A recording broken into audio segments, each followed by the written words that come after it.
Hello, नमस्ते। कैसे आप सब। आज की हमारी कहानी है घुटन। शुरू करने से पहले please do subscribe my channel. चलिए दोस्तों, कहानी शुरू करते हैं। भाभी, देखते ही देखते कितनी बड़ी हो गई ना सौम्या, पता ही नहीं चला। लगता है जैसे कल की ही बात है। छोटी सी मेरे पीछे पीछे घूमती थी बुआ बुआ करके, और आज इतनी बड़ी हो गई कि आज उसकी सगाई है। राधिका अपनी भाभी पायल से बोली। फिर पायल बोली, हाँ दीदी, वो तो है।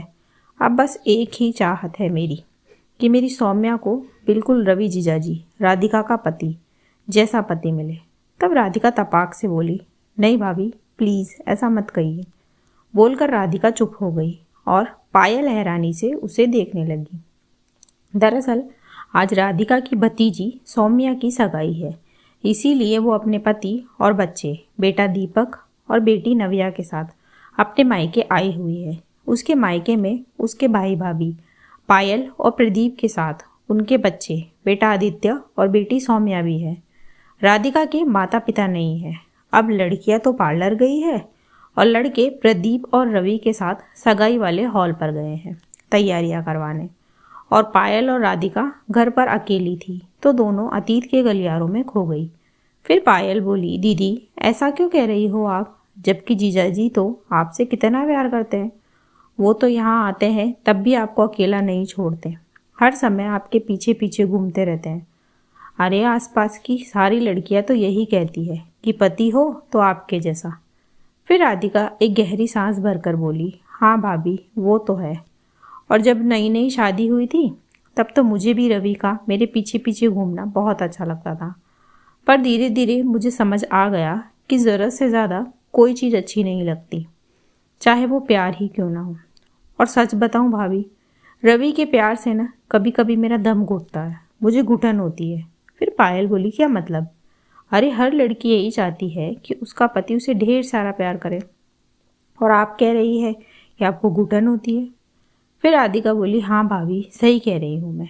आपको याद है शादी से पहले मैं जॉब करती थी, पर रवि ने मुझे जॉब करने ही नहीं दी, ये कहकर कि क्या करना है बेकार में परेशान होकर, मैं हूं ना कमाने के लिए, तुम तो घर पर आराम से रहो। और आज जब मेरे साथ की सब लड़कियों को तरक्की करते देखती हूँ तो लगता है बेकार ही पढ़ाई लिखाई करी, मैं उसका कोई इस्तेमाल तो कर ही नहीं पा रही। अब आप खुद को ही देख लो, आप जॉब करते हो तो कितने इंडिपेंडेंट हो, आपने ड्राइविंग भी सीख ली। फिर मैंने भी रवि को कहा कि मुझे भी ड्राइविंग सिखा दो, तो बोला, क्या ज़रूरत है तुमको परेशान होने की, मैं हूँ ना तुम्हारा ड्राइवर। अब ना मैं उसके बिना कहीं जा सकती हूँ, ना वो जाने देता है। अब कहीं जाओ तो रवि के साथ, वरना मत जाओ। और सच बताऊँ, कभी कभी तो मेरा दिल करता है सब छोड़ छाड़ कर कहीं चली जाऊँ, पर बच्चों को देखकर खुद को रोक लेती हूँ। फिर पायल बोली, सच बताओ दीदी, आपको कोई तकलीफ तो नहीं है ना, आप खुश तो हो ना। फिर राधिका बोली, पता नहीं भाभी, पर इतना जानती हूँ प्यार आपको कमज़ोर नहीं करता, वो आपको ताकत देता है, हौसला देता है, आपके सपनों को उड़ान देता है, उनमें रंग भरता है। पर रवि के ज़्यादा प्यार ने मुझे उस पर निर्भर बना दिया है, मैं उसके बिना कुछ भी नहीं कर सकती। इसीलिए तो कहती हूँ कि रवि जैसा पति ना मिले, बल्कि ऐसा पति मिले जो बेटियों को समझे, उनको प्यार के साथ आज़ादी भी दे, उनके हुनर को जाया ना होने देवे। बोलकर राधिका चुप हो गई। फिर पायल ने बिना कुछ कहे ही राधिका को गले से लगा लिया। दोस्तों, राधिका ने सही कहा या नहीं, इसी सवाल के साथ कहानी यही खत्म होती है। कहानी आपको कैसी लगी मुझे कमेंट बॉक्स में ज़रूर बताएं। ऐसी ही और कहानियाँ सुनने के लिए मेरे चैनल KNYK हिंदी कहानियाँ को सब्सक्राइब ज़रूर करें। थैंक यू सो मच दोस्तों, thanks for watching. Do like, share and subscribe my channel. Thank you so much.